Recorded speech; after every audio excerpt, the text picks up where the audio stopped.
Hello everyone, मेरा नाम है वीरेंद्र सजवान। मैं एक लाइफ एंड बिजनेस कोच हूँ और आज आपके सामने एक बहुत बेहतरीन informative and transformative information share करने आया हूँ इस पॉडकास्ट के माध्यम से।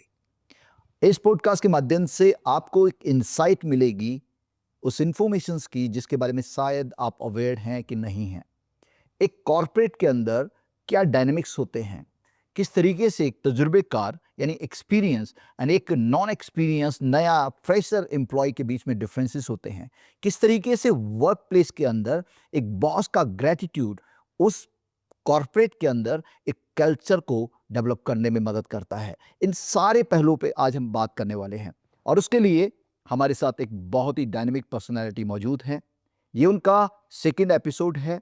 पहले भी उनके साथ हमने एक पॉडकास्ट शूट किया था और स्पेशल डिमांड पे दोबारा उनको हमने अपने स्टूडियो में बुलाया है। दोस्तों, मैं उनके बारे में बताऊं, वो एक कम्युनिकेशन कोच हैं, लीडरशिप मेंटोर हैं, कॉर्पोरेट ट्रेनिंग का बहुत बेहतरीन तजुर्बा उनके पास है एंड अप्रॉक्सीमेट 22 साल से वो इस इंडस्ट्री के अंदर अलग अलग तरीके से लोगों को हेल्प कर रहे हैं। उनके इस तजुर्बे में मैं देखता हूं कि उन्होंने बहुत सारे लोगों के जीवन में बहुत बड़ा परिवर्तन दिया है। तो आज उन्हीं से मैं आपको रूबरू कराने वाला हूं और वो कोई और नहीं, she is coach Sonia Tyagi ji. Welcome Mrs Tyagi. Thank you thank you so much for being here. तो मैं बहुत एक्साइटेड हूँ। पहली बात तो मैं बहुत एक्साइटेड हूँ आज के इस पॉडकास्ट को लेकर and there are certain questions जो लोग अक्सर पूछते हैं इस कॉर्पोरेट वर्ल्ड के लेके, उसके डायनामिक्स को लेके। तो मैं कुछ सवाल आपसे ज़रूर पूछना चाहूँगा। सुनिए जी, आपको 22 साल का तजुर्बा है कॉर्पोरेट्स के अंदर और आपने देखा होगा कॉर्पोरेट्स के अंदर जैसे कुछ लोग होते हैं जो नए नए ज्वाइन करते हैं, फ्रेशर्स होते हैं, कुछ लोग होते हैं जो पुराने लोग होते हैं, लंबा तजुर्बा उनको होता है। तो what is the basic difference जो आपके हिसाब से इन दो, मतलब एक फ्रेशर और एक एक्सपीरियंस एम्प्लॉय के बीच में होता है? क्या डिफरेंस है? देखिए, ओल्ड इज गोल्ड, ये तो आपने सुना ओल्ड ही इज होगा। गोल्ड, या परफेक्टली सेड। सो इसमें बहुत गहराई छुपी है। मैं थोड़ा सा कोशिश करूंगी इस पे थोड़ा सा अपना एक्सपीरियंस ऐड करना। जी जी। देखिए, जो शख्स कंपनी में बहुत टाइम से है और कंटिन्यूसली एक कंपनी की ग्रोथ में उनका कंट्रीब्यूशन रहा है, राइट। वो तो भूला नहीं जा सकता। लेकिन आजकल देखा जाता है कि फ्रेशर्स आ जाते हैं। मतलब अगर कोई एक्सपीरियंस अच्छा सैलरी ले रहा है, उससे हाफ सैलरी में फ्रेशर्स आ जाते हैं और जाने अनजाने ही सही वहाँ पे कंपैरिजन शुरू हो जाता है, क्योंकि एक कम सैलरी ले रहा है, एक भाई ज़्यादा सैलरी दे रहा है। क्योंकि उसने टाइम भी बिताया है ना। यस। ये भी तो मैटर करता है कि उसने 10 साल बिताए, जी जी। तब जाके वो वहाँ पहुँचा है, और एक बंदे ने जस्ट स्टार्ट किया 50% पे। सो एक तो कंपैरिजन होना नहीं चाहिए। दूसरा, कुछ ऐसी चीज़ें हैं जो ना तो कोई मशीनरी कर सकती है, ना ही कोई फ्रेशर कर सकता है। जी। वो एक तजुर्बा ही कर सकता है। Very true. किसी बड़ी डील को क्रैक करना, आप क्या मानते हैं कि एक 10,000 15,000 का एम्प्लॉय कर लेगा जिसने कॉरस्पॉन्डेंस से ग्रेजुएशन करी है? नेवर शायद। लेकिन हमें सस्ता मिला है इसलिए वो अच्छा होगा, ये तो हम नहीं मान सकते। जी। एक तरफ एक इंसान ने ग्रेजुएशन रेगुलर कॉलेज से की, बीकॉम पास है वो, राइट। उसके बाद उसने रेगुलर अपने सेक्रेटरियल कोर्स किए, पीजीडी पीएम लॉ किया, उसके बाद उसने ह्यूमन साइकोलॉजी में काम किया, उसके बाद उसने पर्सनल डेवलपमेंट के कोर्स किए, उसके बाद वो एज अ ट्रेनी किसी मल्टीनेशनल कंपनी में हायर किए गए। राइट। उसके बाद बैक टू बैक उन्होंने मल्टीनेशनल कंपनी में ब्रांड में काम किया। उसका तजुर्बा और एक कॉरस्पॉन्डेंस से 12th करने के बाद जी। और अपना ग्रेजुएशन भी कॉरस्पॉन्डेंस से करने के बाद, आप क्या मानते हैं कि क्या कोई फर्क नहीं होगा दोनों में?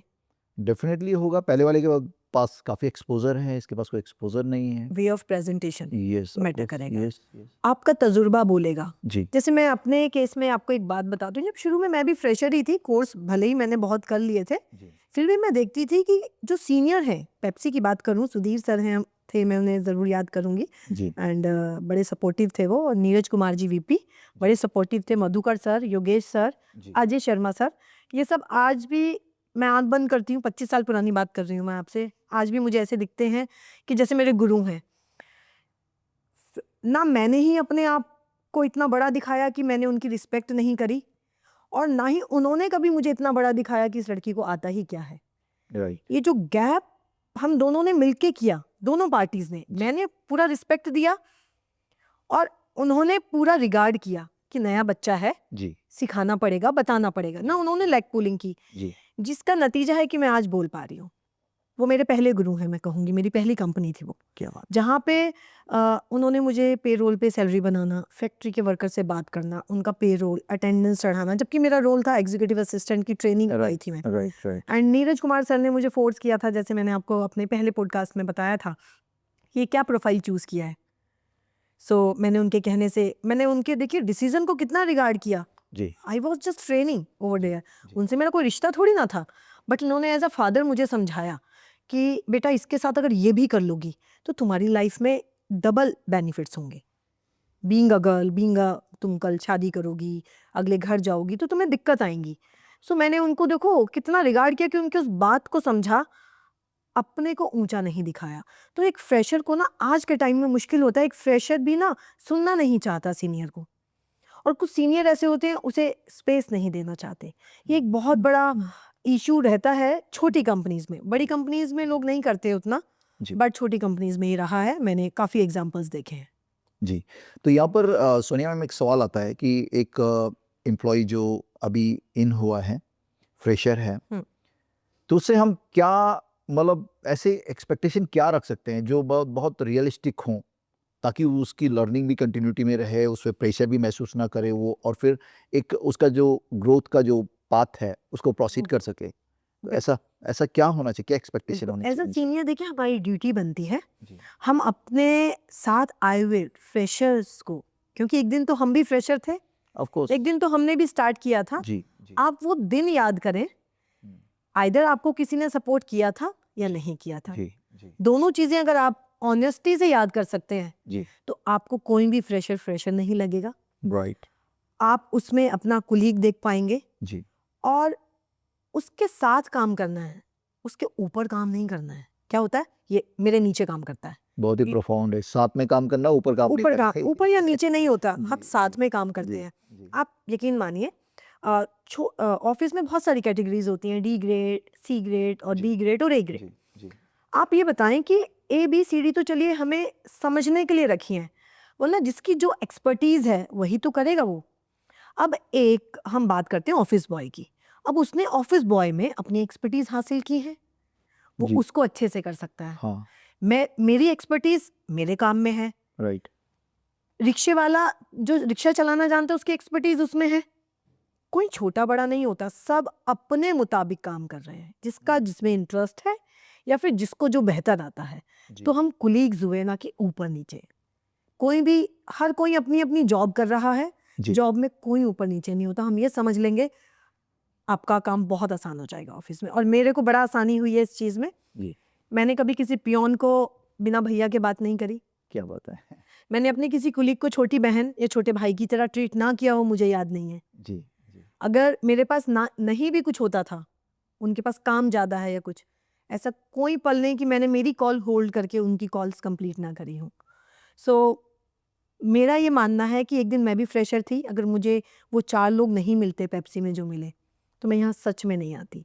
उन्होंने मुझे इतना एनकरेज किया कि उसके बाद मैंने दिल्ली मेट्रो का इंटरव्यू क्रैक किया, और उसके बाद तो फिर मैंने बहुत सारी कंपनीज़ में काम किया। मैंने फॉरेनर्स के साथ काम किया, दिल्ली मेट्रो में डेपुटेशंस पे थे mister John triplet. I really thankful for him. मैं थ्रू दिस पॉडकास्ट उन्हें थैंक यू भेजना चाहूँगी। आई वॉन्ट टू पे माई gratitude.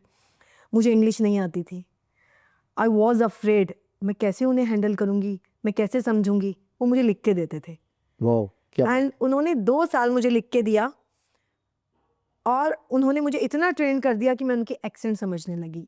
He is from America, so उनका एक्सेंट ही अलग था। ओके मिस्टर लॉरी, हाँ I am really thankful and I want to pay my gratitude to all foreigners bosses my in Delhi metro, जिन्होंने इतना confidence मेरे अंदर। मैंने टूटी फूटी इंग्लिश भी बोली, कभी मुझे नहीं बोला तेरे से नहीं होगा, छोड़ दे, क्या क्या बोलती रहती है। बट मैंने देखा कुछ इंडियंस को जो हमेशा मुझे ऐसे बोलते थे क्या बात है। कि क्यों। लेकिन जब हम किसी को ये कहते हैं practice make the man perfect, तब कहाँ जाती है वो कि जो तू छोड़ दे तेरे से नहीं होगा। ऐसा कभी भी किसी को नहीं बोलना चाहिए। जी जी आज उन लोगों ने, मतलब मैं क्रॉस द फिंगर, मेरे बॉसेस बहुत अच्छे रहे, उन्होंने मुझे बहुत एनकरेज किया, जिसकी वजह से मैं आज यहाँ हूँ। और हर कोई इंसान अगर सिर्फ एक कुलीग की रिस्पॉन्सिबिलिटी ले लेगा, आप यकीन मानिए ऑफिस के सारे कॉन्फ्लिक्ट ही खत्म हो जाएंगे। क्या बात है। सो Proper. मैं तो आई मतलब- pay my gratitude to all my bosses and all my colleagues, जिनकी वजह से ना मेरे अंदर ये कॉन्फिडेंस आया है कुछ करने का। मैं ऐसे ही नहीं हूँ, मेरे बहुत कुलीग्स ने मुझे, मैम कुछ करो, कुछ करना है, आप कुछ करोगे, आप कुछ करोगे, मैं यहाँ हूँ। अच्छा, मैं देखता हूँ कि हमारी लाइफ में ना दो टाइप के लोग होते हैं। कई बार ऐसे लोग होते हैं जो हमेशा आपको पुल डाउन करते हैं, कुछ लोग ऐसे होते हैं जो हमेशा come on you can do it, you है कैन ना। Do it. तो अभी पिछले 2 मिनट में मैंने देखा है कि आपने ग्रेटिट्यूड ग्रेटिट्यूड ग्रेटिट्यूड इस टर्म का बहुत यूज़ किया है। You are giving thanks to everyone जिन्होंने भी कभी किसी टाइप का कोई इंट्रीब्यूशन आपकी लाइफ में किया है। लेकिन मैं देखता हूँ बहुत सारे लोग बहुत कंप्लेनिंग मोड में रहते हैं। तो इस बारे में आपकी क्या राय है? ग्रेटिट्यूड देने से कोई फ़र्क पड़ता है क्या? बिल्कुल पड़ता है।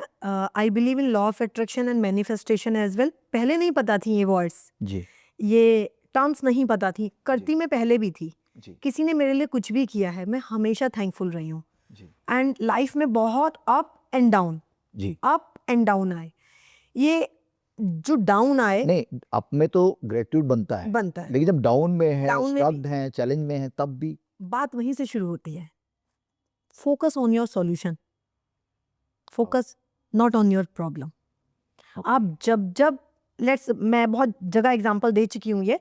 अच्छा, इस कमरे में मैं आप ही से बोल रही हूँ, इस कमरे में रेड कलर बताइए कहाँ कहाँ है, जल्दी से काउंट कीजिए कहाँ है।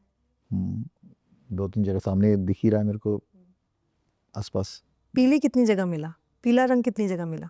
जब लाल ढूंढा तो पीला नहीं दिखा था। तो फोकस लाल पे था हमारा। Yes of course. जब तक हम ये कहते रहेंगे इसमें ये कमी है, इसमें ये कमी है, इसमें ये कमी है, तो कमियां दिखेगी। कमी के अलावा कुछ दिखेगा ही नहीं। Right. लेकिन जब हम बात करेंगे सॉल्यूशन क्या है, लेट्स डिस्कस, वही प्रॉब्लम खत्म हो जाती है। नहीं तो ये कमी है। एक आदमी आपके मतलब चुगली कर रहा है, गॉसिप कर रहा है आपके बारे में, बैक बाइटिंग कर रहा है, फिर ग्रेटिट्यूड कैसे रख सकते हैं उसके प्रति? नहीं, I am praying for those, even for their happiness, कि वो खुश रहें। वो क्योंकि अंदर से ना खुश हैं, तो इसलिए वो दूसरे को खुश नहीं देख सकते। मैंने जैसा आपको पहले भी बोला, आई फॉलो बुद्धिज्म। बुद्धिज्म में बोलते हैं जिस शख्स ने अपने दुश्मन पर जीत हासिल कर ली और उसके लिए प्रे कर लिया, उसकी हैप्पीनेस के लिए सच्चे दिल से, उससे बड़ा इंसान कोई नहीं हो सकता। तो poison can be change into medicine. Into medicine, true, very true. Thank you so much. So Sonia ji, coming to the point, जो तजुर्बेकार एम्प्लॉई हैं, द एक्सपीरियंस्ड वन, ये वो लोग हैं जिनको लंबे टाइम तक ऑर्गेनाइजेशन के साथ उनका एसोसिएशन रहा है, उन्होंने उतार चढ़ाव सारे देख लिए हैं। अब एक पॉइंट के बाद जब ये तजुर्बेकार हो गए हैं, तो क्या हम इनसे केवल जो उनका ड्यूटी है, जो उनका वर्क है, उसका एग्जीक्यूशन एक्सपेक्ट कर सकते हैं एज एन ऑर्गेनाइजेशन, या फिर कोई लीडरशिप रोल भी उनका, कोई लीडरशिप क्वालिटीज भी उनके अंदर होनी चाहिए, या वो लीडिंग उसमें होने चाहिए? You are right. अगर किसी ने 10 साल किसी कंपनी में निकाले हैं, जी। इट मीन्स उसको उस कंपनी की जड़ों तक की नॉलेज होगी, रूट्स तक की, Yes. राइट, जी। होनी चाहिए। जी। अगर नहीं है तो वही जैसा हम तो पहले टाइम पास ही हो। टाइम पास है। जी तो देखिए, मैं कह रही हूँ ये वाइस वर्सा है। जी आप क्या देते हैं यूनिवर्स को, आपको वही वापस मिलेगा। जी आपने 10 साल तो दिए, आपकी ये रिस्पेक्ट कोई नहीं ले सकता। कल का आया हुआ इंटेलिजेंट, स्मार्ट और धुरंधर जी बंदा भी आपकी जगह नहीं ले सकता, Right. क्योंकि 10 साल बिताने में उसको वो 10 साल लगेंगे। जो आपने 10 साल लगाए हैं किसी कंपनी में, वो अनबीटेबल है। राइट। पर आपने उस कंपनी में अपनी जगह क्या बनाई? क्या आप एक नॉर्मल एम्प्लॉय से एचओडी हुए, या अपने बॉस के साथ राइट लेफ्ट हैंड हुए, जिससे आप कंपनी की जो प्रॉब्लम्स होती हैं उनके सॉल्यूशन पे काम कर पाए, कंपनी की ग्रोथ पे काम कर रहे हैं? क्योंकि 5 साल बहुत होते हैं किसी भी कंपनी में टाइम लगाने पे, तो अगर उसकी ग्रोथ पे काम। मैं अगर कहूँ तो 5 साल के बाद इन तजुर्बेकार लोगों को लीडिंग पोजीशन पे होना चाहिए, 100% होना ऐसा आपका चाहिए, मानना है? ताकि बॉस फ्री महसूस करे, क्योंकि उसने 10 साल रिसोर्सेज और समय उन्होंने भी दिया है अपनी कंपनी में उनको, कि वो आगे बढ़े और उनको सपोर्ट करे। और अगर मैं एक बात आपसे पूछूं कि एक नया व्यक्ति जो आया है, जो फ्रेशर है, उसके लिए सबसे बेस्ट टाइम कौन सा होता है, जब जहाँ पे वो लर्निंग करेगा, जहाँ पे वो अडॉप्शन करेगा, वो कौन सा टाइम होता है जनरली उस पूरे उसकी साइकिल में?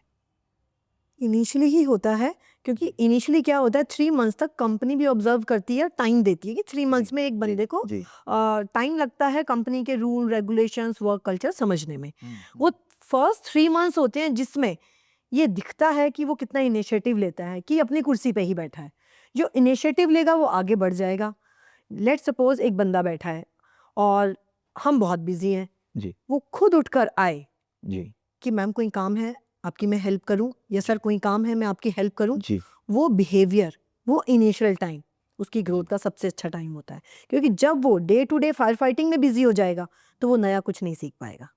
तो मैं अपने व्यूअर को बोलना चाहूँगा कि 22 साल का तजुर्बा ये बोल रहा है कि जब आप किसी ऑर्गेनाइजेशन को ज्वाइन कर रहे हैं एंड शुरुआती फेज में हैं, तो ये शुरुआत का जो ड्यूरेशन है 2-3 महीने का, ये वो राइट टाइम है जब आप अपनी स्किल को एनहांस कर सकते हैं। उस टाइम पे शायद आपके ऊपर कम प्रेशर होता कम है ना? प्रेशर होता है और जी आपको कुछ लोग पूरा सपोर्ट करते हैं, ऐसा नहीं सभी अगेंस्ट होते जी हैं। जी जी ये कभी भी नहीं होता कि सब ही बुरे हैं और सब ही अच्छे हैं।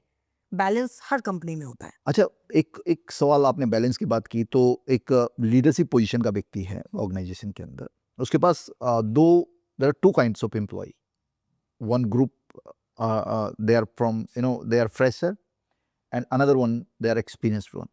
अब इन दोनों के बीच में जो तजुर्बेकार लोग हैं, जो नए जुड़े हैं, इन दोनों के बीच में बैलेंस बनाना क्यों जरूरी है उस लीडर के लिए, और अगर वो नहीं बनाता है तो उसका क्या खामियाजा हो सकता है, मतलब क्या? वो तो लीडरशिप के लिए सबसे वर्स्ट पॉइंट होगा कि ही इज फेलियर।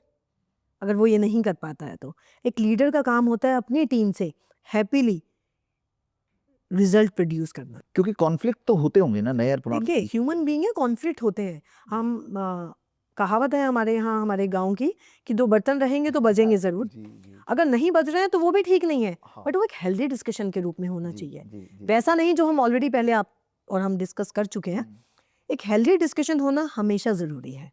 रही बात बैलेंस करने की कि वो कैसे बैलेंस करे, देखिए एक तजुर्बेकार और एक फ्रेशर जो काम कर सकते हैं उससे बेहतर काम कोई नहीं कर सकता। क्योंकि एक तजुर्बेकार को एक असिस्टेंट चाहिए होता है राइट, और एक असिस्टेंट जो मिला है उसे फ्रेशर, उसे लर्निंग चाहिए होती है, डायरेक्शन चाहिए होती है डायरेक्शन जिसके चाहिए पास है होती है। विजन है। तो इससे बढ़िया direction and one two one attention कभी मिल ही नहीं सकती।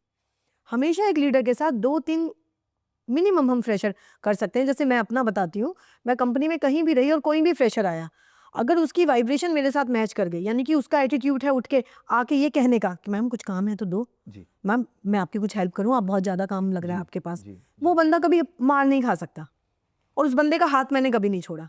लेकिन जो अपनी कुर्सी पे ही बैठा है, कैसे जाऊँ, क्या बोलूँ, बोलूँ कि ना बोलूँ, क्योंकि उतना स्पेस या टाइम कभी कभी हमारे पास नहीं होता है, बिजी लोगों के पास जो जी जी मतलब पूरा घिरे रहते हैं काम पे, कि रिस्पॉन्सिबल हम पोजीशन जाएं पे हैं। कि एक्स वाई जेड जो भी उनका नाम है, श्याम तुम खाली हो क्या, जी एक मिनट मेरी हेल्प करोगे, वो हम नहीं कह नहीं सकते। कह सकते। बट नया बंदा अगर उठ के आता है तो हमारा भी कॉन्फिडेंस बढ़ता है कि यार गुड, ये इनिशिएटिव ले रहा है, लेट्स हेल्प हिम और हर।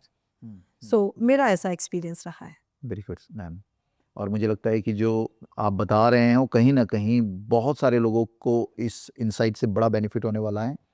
आपने बात की ग्रेटिट्यूड की, और आपने बहुत अच्छी तरह उसको बताया कि ग्रेटिट्यूड क्यों रखना चाहिए। जहाँ आप ग्रेटिट्यूड रखते हैं तो कहीं ना कहीं मैनिफेस्टेशन पॉजिटिवली मूव करती है।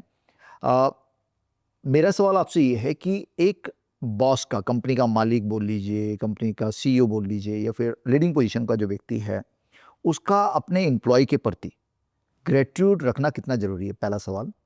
दूसरा, अगर वो ग्रेटिट्यूड रखता है तो उसका उसके इन्वायरमेंट में, उसके जो कल्चर में, जो उस कॉर्पोरेट कल्चर उसका है, उस पे क्या इम्पैक्ट पड़ता है? थोड़ा-सा उसके बारे में बताएँ। देखिए बहुत ही इंटरकनेक्ट क्वेश्चन आपने पूछा है मेरे से। जी, ग्रैटिट्यूड अपने आप में ही थैंकफुलनेस, जी, राइट। ग्रैटिट्यूड का मतलब ये है जो ऊपर वाले ने हमें दिया है जी, हम उसके लिए शुक्रगुजार हैं, जी, चाहे वो किसी भी रूप में दिया है। जी, चाहे वो एक बॉस के एम्प्लॉय हैं, चाहे उसके ऑफिस का वो पियोन है, चाहे उसके ऑफिस का एचओडी है, चाहे अकाउंटेंट है। जी, ग्रैटिट्यूड अपने आप में एक हेल्दी एनवायरनमेंट क्रिएट करता है।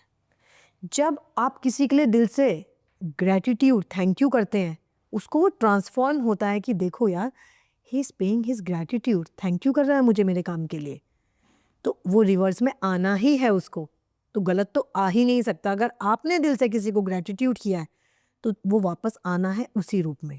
तो आप मुझे बताएं, जहाँ आपस में सब लोग एक दूसरे के लिए ग्रैटिट्यूड पे कर रहे हैं, थैंक यू कर रहे हैं, वो एनवायरनमेंट कैसा होगा? डेफिनिटली बहुत पॉजिटिव होने वाला है। बहुत पॉजिटिव। अगर कोई पर्सनल भी तकलीफ में है, आप यकीन मानिए वो अकेला नहीं है फिर कभी भी। अच्छा मैम, ये जैसे एक ग्रैटिट्यूड बोलने से हो गया, I am thankful to you, but मेरा एक्शन जो है वो वो नेगेटिव नेगेटिव है, वो इंडिकेट नहीं कर रहा है कि मैं ग्रेटफुल हूँ। ग्रेटिट्यूड। तो क्या बॉसेस के लिए आपकी कोई ऐसी सलाह है, मतलब पर्सनल लेवल पे, कि जो बॉसेस हैं, लीडिंग पोजीशन पे हैं, कंपनी के मालिक के तौर पे बैठे हुए हैं, कि वो कई लोग ऐसे होते हैं जो मुंह से तो ग्रेटिट्यूड थैंक्सफुलनेस दिखा रहे हैं, लेकिन उनके जो एक्शंस हैं वो कॉन्ट्रडिक्ट करते हैं। तो कुछ ऐसे एक्शन, छोटे छोटे स्टेप्स हो सकते हैं जो उनके एम्प्लॉय के और उनके बीच में एक बेहतरीन रिलेशन, एक बेहतरीन बॉन्ड बनाए और उनको ग्रेटिट्यूड फील हो सामने वालों को भी। देखिए, ग्रेटिट्यूड अगर आप किसी को सिर्फ दिखावे के लिए कर रहे हैं जी। तो बहुत सिंपल है, वो वर्केबल ही नहीं होगा। हम्म, राइट। और इसमें ना ये एक बात है कि देखिए, किसी की पर्सनल अंदर हम घुस नहीं सकते और किसी से ज़बरदस्ती ग्रेटिट्यूड ले नहीं सकते। ले नहीं सकते। Very right. true, जी। जब तक कि कोई देना ना चाहे। हम्म, बट अगर कोई दे रहा है, आप रिवर्स में ग्रेटफुल ना हो, ऐसा हो नहीं सकता। सो जी। इसमें तो मैं कहूँगी, आप ग्रेटिट्यूड को जितना ज़्यादा हो पढ़ें। इवन जी। मैं भी लिखती थी, अभी कुछ दिन से मैंने रोका है। आपको जो भी, आप जिस भी चीज़ के लिए ग्रेटिट्यूड है, सुबह हम उठ गए हेल्थी, थैंक यू भगवान जी आज मैं उठ गया। जी। कितने लोग हैं सुबह उठ नहीं पाते? कितने लोग हैं दिन में 3 वक्त का खाना नहीं मिलता और हम वेस्ट करते हैं। सो मैं उसके लिए भी थैंक यू करती हूँ। वो इतनी डेप्थ में जनरली लोग सोचते नहीं सोचते हैं, ही वो नहीं। टेकन फॉर ग्रांटेड लेते हैं। अगर मेड एक दिन ना आए जी। तो कितना प्रॉब्लम होता है। होता है। जब मेरी मेड आके चली जाती है, मैं उसको जी। थैंक यू करती हूँ। वाह। उसको भी करती हूँ। मैं अपने गार्ड को, मैं कूड़े वाले को, वो 2 दिन नहीं आया अगर, सोचिए स्वीपर, तो घर का क्या हाल होगा। मैं उसको भी थैंक यू करती हूँ। मैं मेरे पेट को भी थैंक यू करती हूँ। रीज़न, उन सब की वजह से ना मेरी लाइफ कंप्लीट है। आप सोचिए हम अकेले में क्या है। कुछ भी नहीं, पूरा इकोसिस्टम है। फिर सही है। पूरा, आप यकीन मानिए, ग्रेटिट्यूड एक ऐसी गेम है या एक ऐसा प्रोसेस है या एक ऐसी टेक्निक है जिसे करने से आधा स्ट्रेस चला जाता है। आप ग्रेटिट्यूड कीजिए। इवन मैं ग्रेटिट्यूड देना चाहूंगी उन लोगों को भी जिन्होंने मुझे पेन दिया। इसलिए मैं आज यहाँ हूँ। उनको किस लिए? इसलिए कि ना वो इतना पेन देते और ना मैं एक करेज दिखाती, ना मैं बाहर निकलती। देखिए, मैं भी एक्सप्लेन करने की कोशिश करती हूँ। एक छोटा सा तालाब है, उसमें एक फिश है। 1 मीटर की दूरी पे समुद्र है। है। अब उस फिश को या तो उस तालाब का चॉइस है या जान का रिस्क लेके कुछ बड़े में जाए। यानी कि एक को छोड़ेंगे तब तो दूसरे में जाएंगे, पर एक को छोड़ने से दूसरे के जाने के बीच में जो रिस्क है जान का, एक फिश का, जी। बट वो हिम्मत दिखाती है एक फिश, जी। और करके कैसे भी समुद्र के पानी में टच करती है और बड़े समुद्र में मिल जाती है। सो यही है लाइफ। अगर आप रिस्क लेंगे, लाइफ में कुछ करेज दिखाएंगे, और कोई किक मारेगा, उठेंगे आप तभी, वरना 20 साल से कर ही रही थी। वाह, आपसे बात करके लिटरली बहुत मजा आ रहा है और मैं किसी को भी नेगेटिव उसमें देख ही नहीं सकते हम। मतलब थोड़े टाइम के बाद तो आप देखेंगे मेरी दीवारों पे उनके नाम लिखे होंगे थैंकफुल, जिन्होंने भी मुझे रिजेक्ट किया है, क्या बात है। जिन्होंने भी मुझे पेन दिया। ये दूसरा पहलू है ग्रेटिट्यूड का, और नहीं, करना चाहिए। Really very profound. Yes. And as I follow Buddhism, तो उसमें तो ये लिखा ही है, उस प्रैक्टिस को तो मैं जी। मानना ही पड़ेगा जी। जो फॉलो करती हूँ। जी। तो सोनिया जी, एक और सवाल मतलब ऐसे ही मन में आ रहा है कि जो एक व्यक्ति लीडिंग पोजीशन पे होता है और उसकी टीम है, मान लो एम्प्लॉय हैं, चाहे उसमें एक्सपीरियंस्ड हैं या फ्रेशर हैं, एक वर्ड ऑफ एप्रिसिएशन जब आप बॉस की तरफ से जाता है एम्प्लॉय को, तो उसकी लॉयल्टी या उसके मोटिवेशन, उसकी प्रोडक्टिविटी पे किसी टाइप का कोई इम्पैक्ट आता है, ऐसा लगता है आपको? ऑब्वियसली, आप किसी को कंधे पे हाथ रख के ये बोल दें एक्सीलेंट, और एक मतलब आप समझिए, बॉस ना बहुत बड़ी चीज होता है हम एम्प्लॉयज के लिए। आप यकीन मानिए, कोई भी बॉस हो, चाहे वो अपनी जिंदगी में कैसा भी हो, जी। बट वो बॉस है हमारे लिए। Yes. और वो कंधे पे हाथ रख के बोल दे वेल डन सोनिया, आप यकीन मानिए सोनिया की तो हाइट 6 फीट से ऊपर पहुंच जाती है। उसके बाद तो मतलब लगता है कि मैं ऐसा क्या करूं यार इस शख्स के लिए कि इसके लिए मैं मतलब कुछ इतना बड़ा कर डालूं। मैंने अपने दोस्तों को भी महसूस किया। एक बार अगर बॉस या सीनियर लीडर कंधे पे हाथ रख दे, बोले वेल डन, क्या बात है, अब यकीन मानिए वो आदमी को ना तो भूख लगेगी, ना वो थकेगा, ना उसे नींद आएगी। ये मैं पर्सनल एक्सपीरियंस। अच्छा, लॉयल्टी में भी इजाफा होगा? और होगा, ऑब्वियसली इतना भरोसा है मेरे ऊपर, हाँ, प्रोडक्टिविटी में भी इजाफा होगा। तो ऑटोमेटिक। अच्छा, जब एक छोटे से वेल डन सोनिया बोलने से सोनिया की प्रोडक्टिविटी और बाकी लॉयल्टी बढ़ सकती है, तो ये बॉस, जो बॉस है उसको दिक्कत क्या है बोलने में? उसके लिए तो कुछ it is like costing nothing. तो ऐसा ऐसा क्यों करते हैं? मतलब मैं इन जनरल पूछ रहा हूँ कि भाई एक ऑर्गेनाइजेशन के अंदर उसका भी जो मिशन है, जो टॉप पोजीशन पे है, ही इज़ आल्सो कंसर्न कि कंपनी को ग्रो करना है एंड आप भी कहीं न कहीं जो बॉटम लेवल का पार्ट ऑफ एम्प्लॉयी द है, वो ग्रोथ भी is a of the part of company. The organization है। और अगर ये व्यक्ति उसको एप्रिशिएट करता है, जिसके लिए उसको कुछ भी खर्चा नहीं करना खर्चा पड़ नहीं रहा है करना। एंड उसकी टीम लॉयल हो सकती है, उसकी टीम प्रोडक्टिव हो सकती है, उसकी टीम ग्रोथ बेटर में देन पार्टिसिपेट यस करंट। कर सकती है। तो आपको क्या लगता है क्यों नहीं ये लोग करते हैं ऐसा? शायद वो बिजी हैं अपनी ग्रोथ में, बस इतना ही बोलो। तो अभी तक जो भी बातचीत हमारे बीच में हुई है वो बहुत ही प्रोफाउंड थी। बहुत मेरे को लगता है कि जो लोग अपने आप को कनेक्ट कर पा रहे होंगे उनके लिए ये बहुत वैल्यूएबल होने वाली है। तो फाइनली अब हम लोग आ चुके हैं जस्ट इस पॉडकास्ट को मुकम्मल करने की पोजीशन पे हैं।